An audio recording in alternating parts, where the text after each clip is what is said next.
Dans une précédente vidéo, j'avais tourné les angles 1 à 10, plus 11, 13, et après on était passé à 16 et 21. Donc à la demande de quelques-uns, je vais montrer les angles suivants. Et je vais repartir à partir de l'angle 11, qui est le premier abanico. Pour les angles de 1 à 10, vous avez la vidéo précédente. Donc je rappelle, angle 11, abanico extérieur. Je monte mon bâton en main droite, pointe à gauche, et ici, je viens et je frappe là. Donc ça, c'est angle 11, abanico extérieur. Ensuite, je relâche, redondo extérieur, angle 12. Ici, je lâche la pointe du bâton, comme si je voulais faire un pluma. Okay. Donc je suis ici, je lâche, j'ai la pointe ici, et je jette l'extrémité du bâton comme ceci. Okay. C'est comme si j'avais une serviette, et que je fais tourner la serviette avec un nœud au bout, donc c'est le nœud qui va frapper, etc. C'est pas mon bras. Donc angle 12, je reviens là. Ensuite, je monte angle 13, abanico intérieur. Okay. Bam. Et ensuite, angle 14, c'est redondo intérieur. Donc je monte la main ici, et je jette l'extrémité du bâton, encore une fois, comme si j'avais une serviette avec un nœud au bout, pour frapper avec le nœud. Okay. Donc ça fait 11, relâché, 12, relâché, 13, relâché, 14, relâché, et ensuite 15, abanico vertical. Je viens frapper sur une main, par exemple, en garde, d'accord? Alors évidemment, pour les abanicos, dans le basique, je ne cherche pas la longe, je cherche à faire travailler la mécanique. Après, il est évident qu'on va chercher un peu la longe, ou alors on rétracte. Là, c'est la mécanique. Donc si je reprends juste ces angles-là, ça fait 11, 12, 13, 14 et 15. Ok, bien. Une fois que j'ai fait mon angle 15, je ramène ici, je fais angle 16, donc là je place ici au-dessus du crâne, comme si j'avais une épée, si j'étais un samouraï que je frappais là. Donc je viens de mon sommet de crâne jusqu'au sommet de crâne de l'autre. 16. Okay. Ensuite 17, je descends le pugno là et je monte la pointe du bâton en uppercut sous la carotte. Bim. 18, je descends le pugno à la hanche opposée et je remonte en uppercut en revers. Okay. 19, je viens ici et je gifle derrière la tête. J'ai plusieurs manières de frapper, avec l'épée ou avec le bâton. Ici, je frappe avec le dos. Donc là, je suis côté du pouce, ou je frappe avec l'intérieur de la main. L'intérieur de la main, si j'ai le plat d'une épée, je peux frapper là ou avec l'intérieur de la main. Okay. Donc ça, c'est l'angle 19. Donc, angle 19. Voilà. Je reviens, angle 20, c'est le revers de l'angle 19. J'arme ici, et là, je frappe derrière la tête de l'autre. Ça, c'est pour vous aider à situer. Après, ça peut être un peu différent. Et je peux frapper soit par le pouce, comme ceci, soit par le dos de la main. Okay. Donc là, c'est la même chose. Si j'ai une épée, je frappe avec le plat, ou je peux frapper avec le dos de l'épée, ou si c'est une épée à double tranchant, avec le tranchant du côté de l'autre. Ensuite, angle 21, je frappe ici. Okay. Angle 22, je regarde par-dessus mon épaule droite, et là, je monte ma main comme ceci, et là je viens frapper directement vers l'arrière,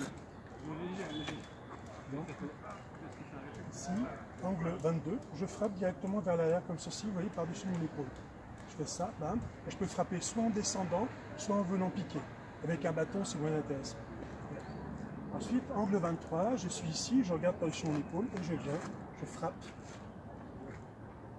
derrière, voilà. Ensuite, angle 24, donc là je frappe par le dos. Okay. Donc là, si je suis ici, par exemple, je viens là et je viens fouetter ici. Okay. Donc en fait, c'est comme l'angle 20, sauf que là je le fais dans le dos. Okay. Angle 25, c'est la même chose, sauf que je viens piquer. Et angle 26, je viens ici et je pique. Donc du coup, je le fais ici avec le bâton, angle 11. Angle 12, angle 13, angle 14, angle 15, angle 16, 17, 18, 19 par le pouce, 20 par le pouce, 21, 22, 23, 24, 25 et 26. Si je me mets de profil, ça donne angle 11, 12, 13, 14, 15, 16, 17, 18, 19, 20, 21, 22, 23, et là je pose ici, 24 de tête, 25 de pique, 26 de pique par-dessus la tête. Si je le fais avec une épée, ça vous donnera un peu plus de trucs. Donc ici, j'ai mon épée, je vais le faire 2-3 quarts, ce sera plus visible.